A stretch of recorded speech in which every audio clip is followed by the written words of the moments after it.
Now, I know you don't know this, but the number one hardest thing for families who have an alcoholic in their family is how to approach the problem, how to confront the issue with the person who they believe is an alcoholic or certainly showing signs of alcoholic behavior.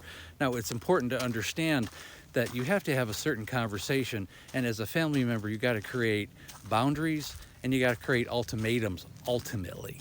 And you do have to address the situation. Not addressing the situation, allowing it to get worse and worse and worse, is not a good thing. This is a disease. It's a progressive disease. And if the people in that person's life, in that person's circle, can intervene, well, that's a good indication that they can be on the path of sustainable sobriety. It's also important to note that every situation and relationship is completely different depending on it. I mean, it could be a spousal relationship, husband-wife, could be a child, son or daughter, could be a parent, could be a deep and important friend. Whatever the situation is, it's important to communicate with that person. Now, you don't necessarily have to do a full sit-down intervention with 10 family members and close people who are in that alcoholic's proximity. Sometimes you just need to sit down at the table and say, this is what we're going to do. We need to discuss this, especially when it's a husband and wife. This is what we're going to do. You've done this kind of behavior. You've been drinking for weeks, months, years, and it's progressively getting worse. You just got a DUI. You just got arrested. We had to pull you out of a party because you were so drunk. You got in an accident. All kinds of issues. There's something that can spur that to happen.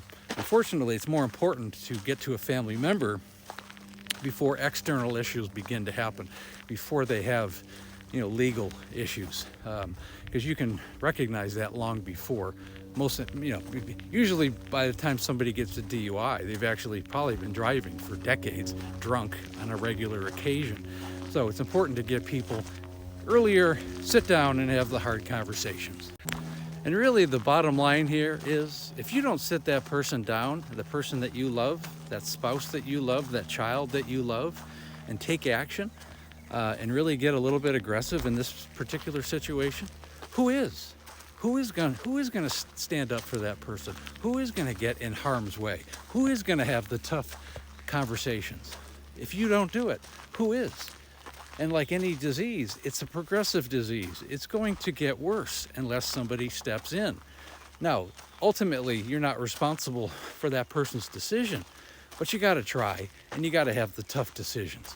You got to create ultimatums, and you got to create boundaries for your own mental health as a family member, if nothing else.